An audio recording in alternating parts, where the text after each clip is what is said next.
Hello, everyone. My name is Suzanne Castle. I am creator and founder of the Sparkle Factor. I'm coming to you live on this Tuesday from an Airbnb where I'm in temporary housing at All the Mania. How about you? Where are you tuning in from? Let me know in the box below, whether you're live or hashtag replay. I'm glad you're here for a little bit of self-care, because that's what we're talking about today. Every Training Tuesday, we do 10 minutes or less on some kind of hack or leadership or tidbits that help you live into your very best self, from your life to your business. And today I want to talk a little bit about investing time in self-care habits.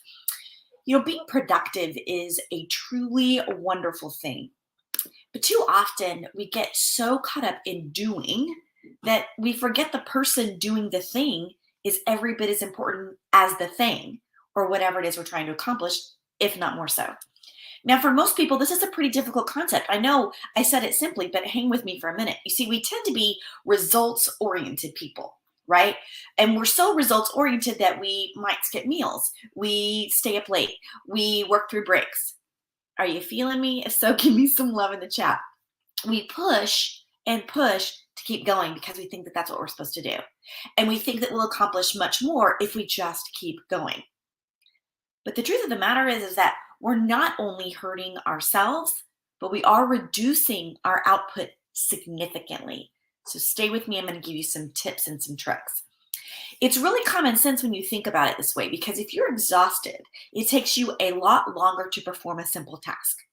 Low blood sugar makes for fuzzy thinking. And if you have too much on your plate, you're not able to dedicate your attention to where it's needed the most. So in short, what you're doing is sabotaging yourself and your goals, which is why taking the time for self-care, it's not selfish at all. And it may seem luxurious and it may seem you don't have time, but I'm telling you right now, you have to have the time because it's so incredibly important. Taking care of yourself starts by putting a few simple habits in place. So that's what I thought we'd talk about on this Training Tuesday. So the first habit I have for you is learn to say no. It's basic, it's easy, and we're terrible at it. Setting boundaries is one of the most important things that you will ever do to save your productivity and your sanity.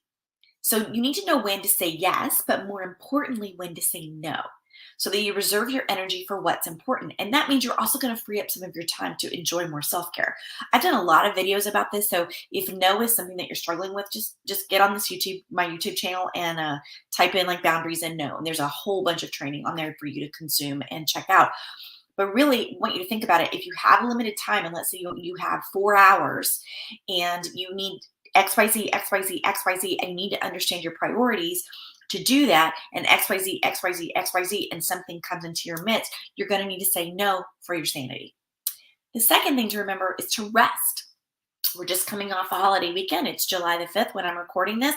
And when we pull all-nighters, there's fireworks going on all the time, or you know what? It's really only cool to do that when you're young enough to snap back early the next day. And let's face it, even the young have a hard time snapping back because of what it does to your brain. The hard truth is that as we age, the quality of our sleep tends to go down. So you're going to need more of it. Now, I'm a terrible sleeper, so I struggle with this and work on it constantly. But what's even more important than that is to maximize the sleep that you do have. So the things that you already know: a cool, dark room is best for REM sleep. Turning off your mind before bed. So some kind of practice that you do every single day to remind your body it's time to wind down and go to bed. My third tip for you is to reward yourself, but not necessarily with food. Sometimes all we need is a little extra oomph, right? Just to get us through that project. So rewards give us a nice little bump of happiness to get us through our day. I don't want you to think of it as, manipulative, but it kind of is. We want to be celebrating. We want to be treating ourselves, even just a few minutes. Like if you love Candy Crush, then say, as soon as I've worked 40 minutes, I'm going to take 10 minutes and play Candy Crush. That's okay because it gets your brain moving. Or maybe it's I'm going to binge watch whatever you're watching as soon as I finish this big project. And maybe even put it in your calendar from this time to this time. I'm giving myself permission to do this. This will constantly fuel innovation and productivity and possibility thinking because your brain knows there is a time to work and a time for play and rest.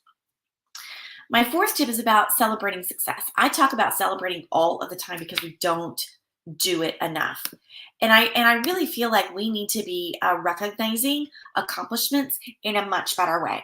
Oh my gosh, I'm so glad to see you, Lori. Welcome. Good morning to you too. someone who's learning to celebrate right alongside of us. I'm glad that you're here. When you recognize your accomplishments, it gives you a nice jolt in self-esteem. So if you're like me, give yourself a car dance party, right? Keep some confetti nearby, right where you need it when you need it. Maybe it's a lollipop, maybe it's a walk, whatever it is. If a project completed seems really small, doesn't matter. Celebrate anyway, because every step forward is a step in the right direction and it's worthy of acknowledgement. So figure out a toolbox for yourself that allows you to think through what are some celebrations and a little kit that I can pull something out. Maybe it's a candy bar, maybe it's a notepad, whatever it is that lights you up. Maybe you've got a playlist on your phone of celebratory songs and you push it. You celebrate yourself in every little win. It starts with you. Now, my last tip for today in thinking about investing time into self-care is all about fueling your body. Eating well will give you the energy you need to get through the day. Now, I get it. Sometimes you're not. Like yesterday, I ate well for most of the day, and then I had Whataburger. If you're in Texas, you know it's a thing. Sometimes we do that, but if you're doing that all the time, you really are making it harder to get rest, harder to move, harder to think. So we want to be fueling our bodies the best that we can. So we want to add in exercise during the day. We want to build in staying power. You need to accomplish great things. Understand your specific nutrition needs based on you and how you move and your body and how you need to show up in the world, and then build a nutrition plan around that. If you want to be productive, you must first start by making sure that your body's capable of that productivity. So taking care of yourself is that very first step towards a happier you and a healthier you. And let's face it, when you're happier and you're healthier, you do want to keep taking care of yourself. You see how this is all working together, right? So I don't want you to worry about taking too much time for yourself anymore. Remember that not taking care of yourself will make you spend more time on projects that you do have. Self-care is that important. And I love that this from Lori. Yes, a joy box. We've talked about this before. Lori is a client, and we talked about putting together your own joy box. It's got colors or whatever it is that lights you up. And I love that she's added in one for neighbor kids. So when they drop by her house, she's got something ready to go. And how fun and unique and different is that? Joy boxes are also a great thing to put together as gifts for people, like put together, because it's things that you normally wouldn't think about going and buy. Like I love Silly Putty, right? But how often do I go buy Silly Putty? But it just gives you a little bit of joy when you bring it out. All right, this was Training Tuesday. I am Suzanne Castle. I want you to strive this week to invest in yourself, celebrate yourself, and spend a little more time in rest. I'll see you next week. Take care.